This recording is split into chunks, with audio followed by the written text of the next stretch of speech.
What's up, baby? It's Monday, coming to you live from Perfect Little Sweeties Gym. It's Big Bryce. Planning on squatting today, probably like 8 doubles, 425-ish.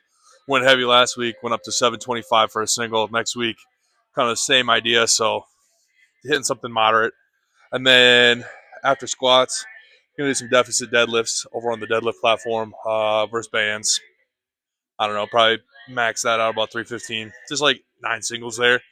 Then after that, blue hams, hypers, call it a day probably. Let's go. All right, first things first, gonna hit the warm up. The usual here, standing abs. I'm gonna switch it up a little bit. Do some banded good mornings and some goblet squats.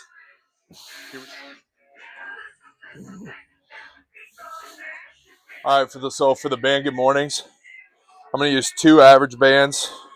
They're kind of old, worn out, so probably not the strongest bands. But I was like, just start like this, and just good morning, goblet squats. These beautiful York roundheads. Shout out to Big Matt Sundling. He just picked up a single 55 for me in Omaha. So that completes that pair for me. So now I'm just missing 60s and a lone 75, and I'll have 5s to 75s and roundheads.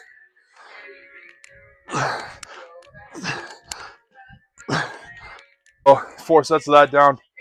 Ready to get under the bar. You might notice like I had a sweatshirt on at the start of the video.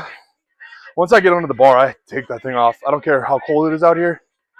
I just can't stand the extra padding of like a sweatshirt between me and the bar. I need to feel like connected to it, feel it against my back, and like I just can't get as tight under the bar if there's that padding. So maybe if you're normally squatting with a sweatshirt on, try taking it off, see how that feels. Like I just like how much more I can like feel it against my back, and I can get tight. I can just like know I'm in the right position. And I think that's important even with the bar to feel that way.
All right, here we are. 425, 8 doubles. Let's go.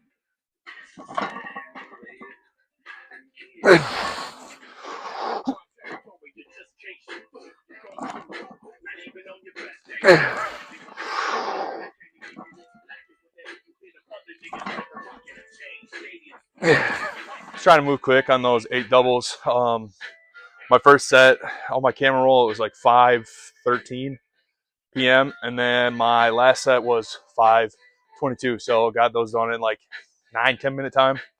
Pretty good time frame for those, I think. Not too slow, not too fast. I was kind of trying to keep pace by like going back to my phone, watching the last set, and just pretending like that's another lifter going. Like that's my rest time is the other lifter lifting, which is just actually just me on video. Yeah, so I don't know. This is what I tried to do to keep things moving. I think if you have the extra money, like if you have the extra 90, $100, I think this is on Titan for the deadlift jack. I recommend it. Just makes your life way easier. Call me soft if you want, but I'm all for it. And like stuff like this, I feel like it's totally fine to get from Titan. You know what I mean? You don't need like the best deadlift jack in the world to get the job done. You can get by with like the single one, whatever. But I think treat yourself. Get one of these. All right. So I have these mini bands doubled, and then out near the sleeves of the bar, I have a fat grip just to kind of protect the band a little bit. I don't want to get them like chewed up by the knurling on the bar. If I can keep my bands better for a little longer, save me some money. All right, and then I threw down this. It's like a piece of 3/4 inch plywood with a horse stall mat cut out on top of it. So it's like an 1.5 inch deficit. And then I'm wearing shoes I don't usually pull in, so it's a little more of a deficit. All in all, probably like a 2 inch. And then verse bands. I don't know. People always like to say like how much weight the bands are. Who knows? But as long as you use like the same bands and consistent setup, you can keep track of like progress. Who cares how much the bands are, right?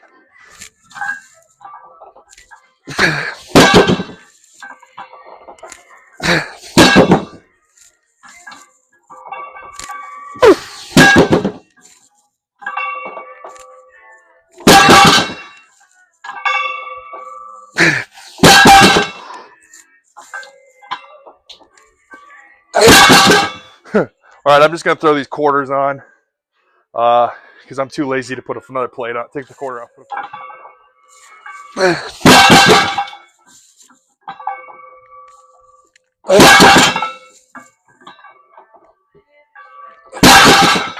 So there we go. 9 singles, like 225 for a set for 3 singles, 275 for 3 singles. It was supposed to be 315, but I just wanted to throw a quarter on. 325 for 3 singles. Now I'm gonna hit some glute hams, and I'm gonna show you kind of like what I've been doing lately to make them a little bit easier because I struggle with them a little bit. All right, get my fat cankle in there.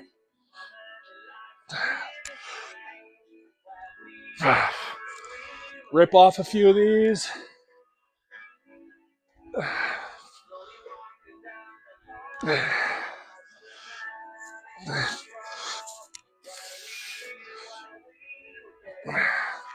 And once they get really hard, I pull out this band I have hanging from the rafters. I put it a little bit offset to so I miss my head with it.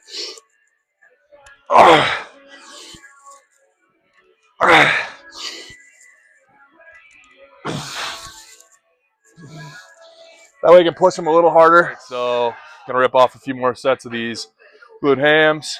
Try to do as many as I can without the band, and then use a little bit of assistance for the last few reps on every set. And then obviously got to use the reverse hyper. I love that thing. I love having a standalone one. That's the thing to do to like make your accessories as easy as possible by like having standalone stuff for it. A lot of times I use this band for like tricep pushdowns. I'll leave it set up from rafters, or like keep your glute ham free of stuff. So you're going to actually use your glute ham. Try not to use your reverse hyper as a coffee table, so you don't have to clean it off. So it's just ready to be used. Because when you're tired and doing your accessories at the end of the workout, the last thing you want to do is set something up. All right, thank you so much for watching. Thanks again. Remember, follow me at Perfect Little Sweeties Gym on Instagram. One last piece of advice before I go, though. When you're done with your workout for the day, get ready for your next day's workout. You'll thank me. It'll make things a lot easier to just get out here and train. So tomorrow, I'm benching. Got my power bar in the rack. Got my bench set up in the rack. That way, all I have to do is come home, let my dog out, drink my pre-workout, and it's ready to go out here. I promise you'll thank your future self will thank your past self later. I don't know how that works. All right, bye.